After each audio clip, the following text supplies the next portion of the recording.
ফখরুল পালাবো কোথায়? ঠাকুরদার বাড়িতে জায়গা দিবে।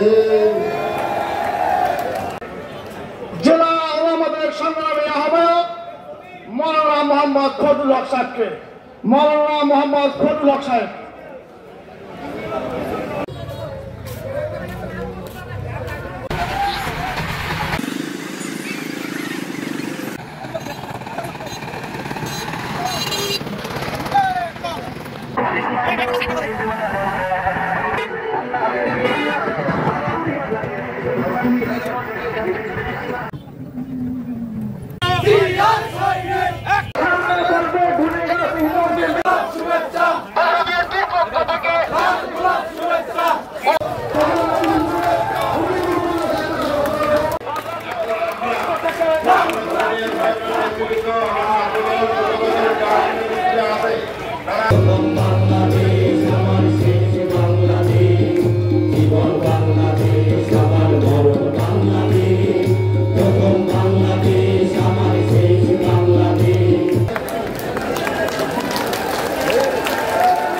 শেখ মুজিব আজীবন বাংলাদেশের প্রেসিডেন্ট থাকবে। একটি গণতান্ত্রিক রাষ্ট্রে ভোটের অধিকারকে নষ্ট করে দিয়ে নিজেকে আজীবন রাজার মতো নিজেকে ঘোষণা করলেন। বাংলাদেশের মানুষ এটা মেনে নিতে পারে না। নির্যাতন নেমে এসেছিল রক্ষী বাহিনীর মাধ্যমে। 30,000 সূর্য সন্তান আত্মহত্যা দিয়েছিল। শেখ মুজিবের মৃত্যু অনিবার্য হয়ে দেখা দিয়েছিল আওয়ামী লীগের অপকর্মের কারণে। সেদিনও আমরা দেখেছি জানাজা পড়ার লোক ছিল না। একই ঘটনার পুনরাবৃত্তি হয়েছে আবারও গণতান্ত্রিক অধিকার হরণ, ভোটাধিকার হরণ, বাংলাদেশের মানুষের লুটপাট করে সম্পদ বাইরে পাচার করে দিয়েছে তারা। সে কারণেই যেদিন শেখ হাসিনার পতন হয়েছিল সেদিন শাড়ি পরার সময়ও পায় না। অত্যাচার, জুলুম, খুন, নির্যাতন করেছে। আজকে বহুদিন পরে আমরা এই মণিপুরে এরকম মুক্ত একটা পরিস্থিতিতে আমরা আজকে একটা পাবলিক মিটিং করতে পেরেছি।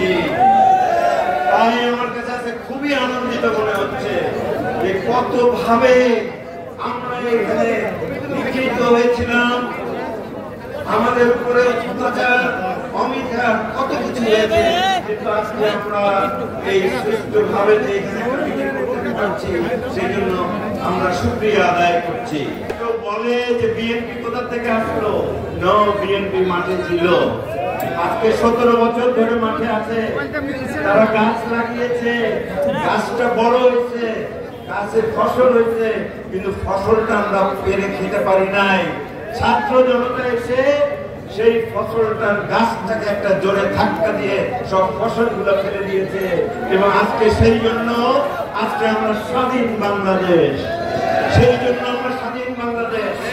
কাজেই বিএনপিকে অবহেলা করলে চলবে না। বিএনপির কন্ট্রিবিউশন অনেক বেশি এই স্বাধীনতার পরে এই স্বৈরাচারী সরকারকে সরানোর ব্যাপারে।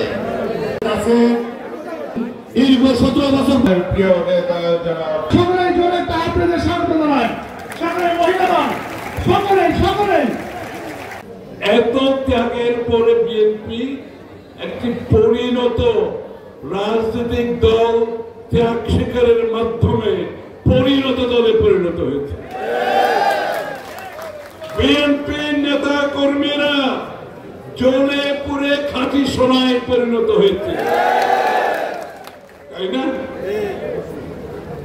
যেই দলের নেতা কর্মীরা ত্যাগ করতে শিখে, যেই দলের নেতা কর্মীরা জীবন দিতে শিখে, যেই দলের নেতা কর্মীরা তার ব্যবসা হারাতে শিখে, চাকরি হারাতে শিখে, গণতন্ত্রের লড়াইয়ের জন্য, বাংলাদেশের মানুষের মালিকানা ফিরে পাওয়ার জন্য, সেই দলকে কেউ কখনো নিশ্চিহ্ন করতে পারে না।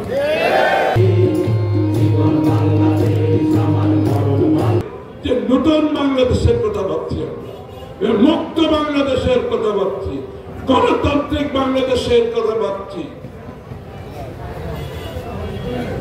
এবং একটি নিরপেক্ষ গ্রহণযোগ্য অংশগ্রহণমূলক নির্বাচনের কথা ভাবছি।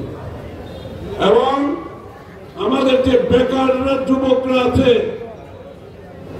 তাদের কোথাও কিন্তু 31 দফা সংস্কারের মধ্যে আছে। যাদের চাকরি থাকবে না শিক্ষা শেষ করে তাদেরকে 1 বছরে ভাতা দেওয়া হবে আমাদের যুবকদেরকে, এবং তাদের চাকরির জন্য সব ধরনের প্রশিক্ষণ দেওয়া হবে, তাদেরকে বিদেশে পাঠানোর জন্য সব ধরনের সুযোগ সৃষ্টি করে দেওয়া হবে। আছে ছাত্রদল,